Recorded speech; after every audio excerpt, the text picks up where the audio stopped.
Two cultures coming together, becoming friends. The teacher set it up where we have pen pals. They match up pretty good. They're about the same.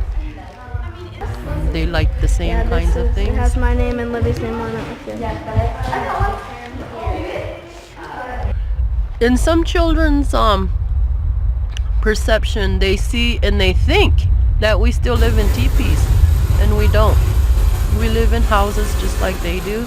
And we just entered Pryor. This is what it looks like. This is where we are going to be today. The Pryor Elementary School. With the cultural exchange, when they come out to Pryor, they're learning about our history. Our children are also learning about the history. Right now we're at the Pryor Elementary School. They visit the 5th and 6th grade classroom. We only have one. They will knock, I will open the door, and then they came down to my classroom. And I will greet them. I asked the students, I said, what would you want them to learn? They've asked me to do a lesson. I said, there's so many things I would love for them to learn, but what would you want them to learn? I included them, and what they wanted was to show them what we do in class. In the beginning is our routines. So we did counting 1 through 30. Adawe, Sapwa, Dubupe, Guadape, Shapes.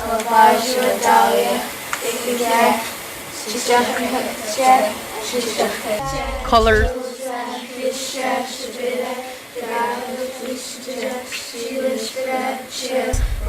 People and a few animals. And we did a little bit of conversational crow. and voice is Chicago. Our students said that when we come down to Livingston, we were always fed and taken care of. It's only appropriate for us to do the same. So one of the gals asked her mother to make fry bread, and the other gal asked her grandmother to cook the hamburger, and we had Indian tacos. What are you eating? I am eating Indian taco. Is it good? Very. They went and visited the Plenty Coop Museum.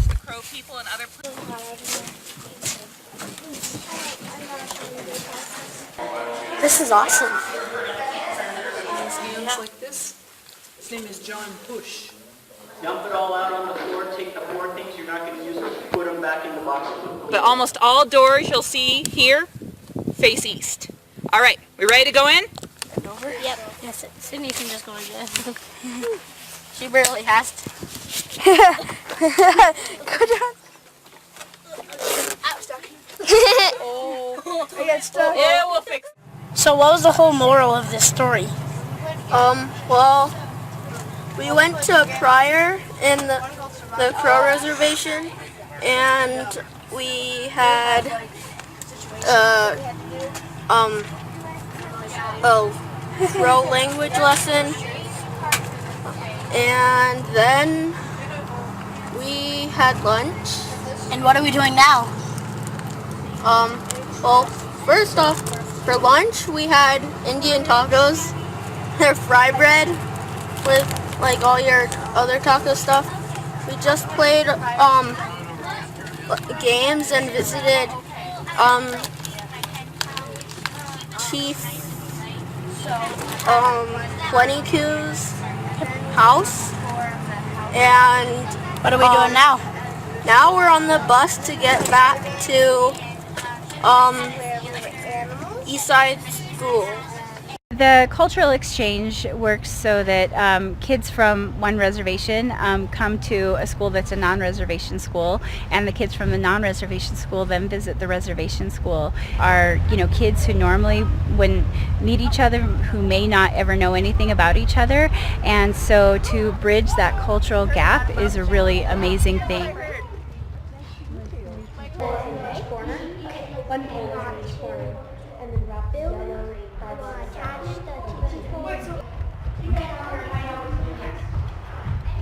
Are supposed to, after you twist around like the base of the horse, just on like the backbone of it. Yes. We have 7 reservations in the state of Montana, and we have more than one Indian tribe on many of those reservations. And it's a way for not only the other other tribes to learn about each other, but it's also a way for all Montanans to learn about the cultural integrity and the importance of the cultural individuality of each of the tribes that are in Montana. Yes, buffalo and beef.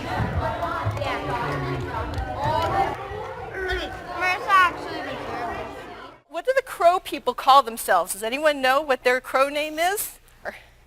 Yeah. Absalaga. Very good. How many people have ever been to Fort Parker? Well, Fort Parker was the first Crow Indian agency. Had heard about the first agency, but I had little knowledge of knowing what the significance was.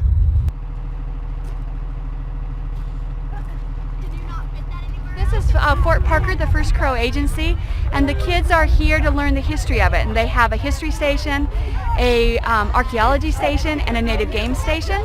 And then they go down to a ranch, have lunch together, and they have a plant identification station, a games making station, and a horse where they make mud pony stations. Care of by our mothers.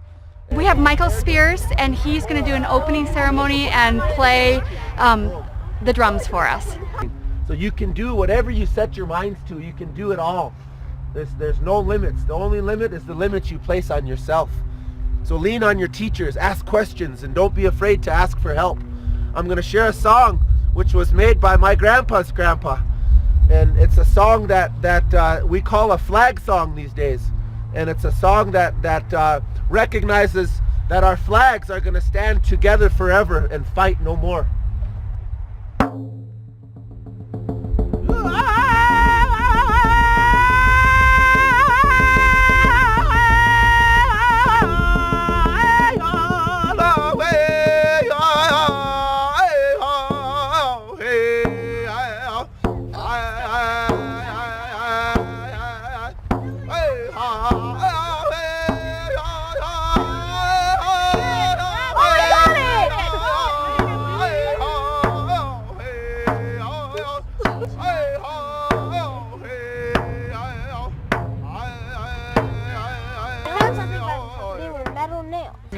So, or maybe it was like a spring to a machine. Maybe they had it in like a stove.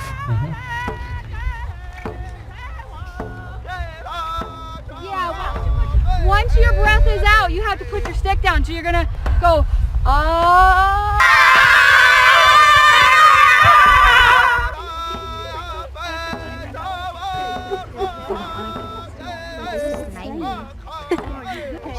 There you go.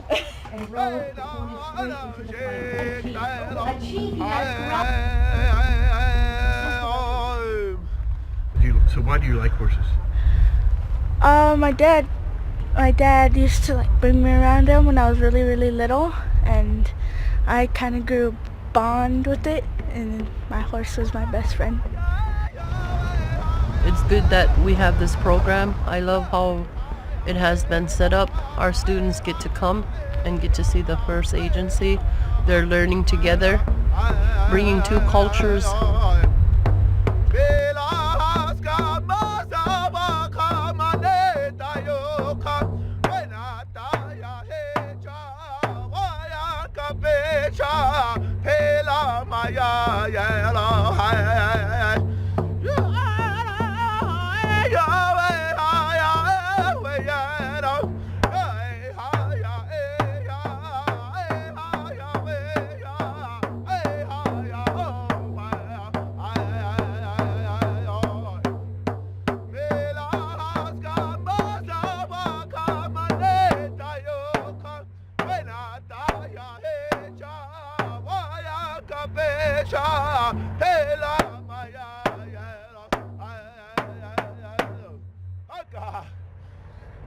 Thank you, children. Thank you for gathering in a sacred circle. Thank you for giving me your undivided attention to learn a little bit.